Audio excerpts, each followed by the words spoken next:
I think I'm losing my mind, y'all. I've been talking to myself like crazy lately, but in a healthy way. I realized that negative self talk can only be combated with positive self talk.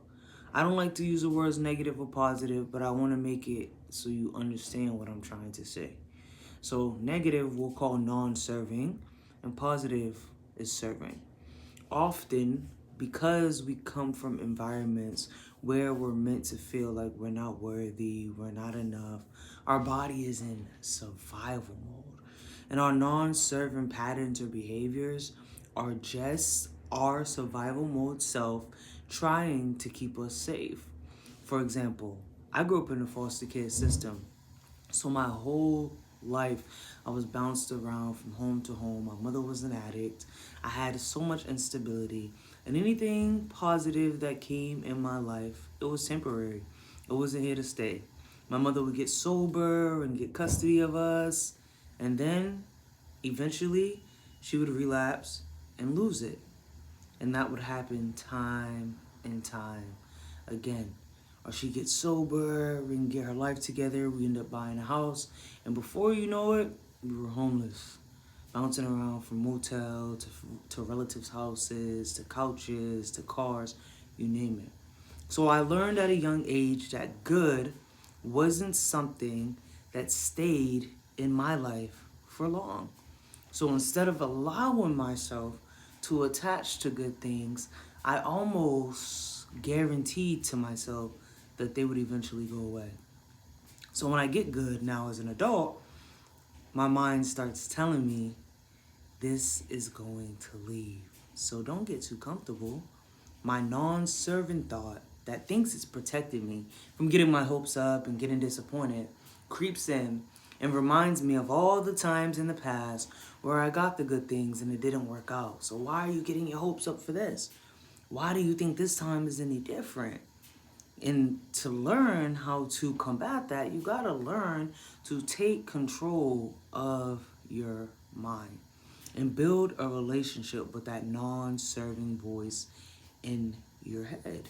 You gotta be willing to say, I appreciate your service. You've done so much to protect me over the past few years. You have seen me go through so much disappointment and loss that you don't allow me to attach to anything that's good out of fear of me being let down and experiencing the low lows that come with that, whether that be relapse, depression, overwhelmed with anxiety, whatever my symptoms that come from being disappointed and let down are. You've done your part, and I'm grateful for that. But we are no longer going to operate from survival mode. We are no longer going to allow the letdowns of our past dictate how we perceive our present moment. Because we are not waiting on someone else to create the joy in our life. You are now responsible for your peace. You are now responsible for your joy. And you can accept the fact that when good comes, it's because you deserve it. And if it goes, it's because it served its purpose. So it doesn't mean that you lost something. It means it wasn't meant to stay, because good is like everything else. It comes and goes.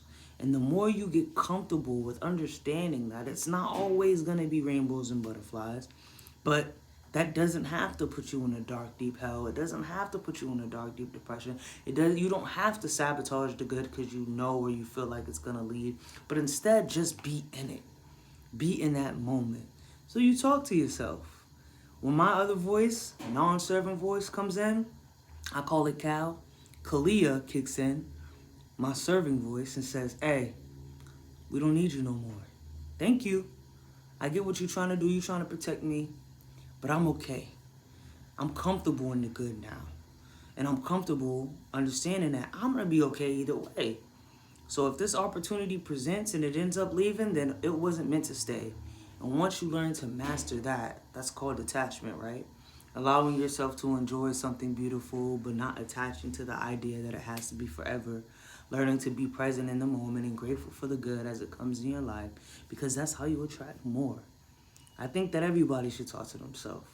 Talking to yourself helps you create a relationship with old patterns, behaviors, and belief systems that no longer work for you. You mean to tell me that I behaved this way for 30 years and it's supposed to just change overnight? No. You're going to have to work hard at it.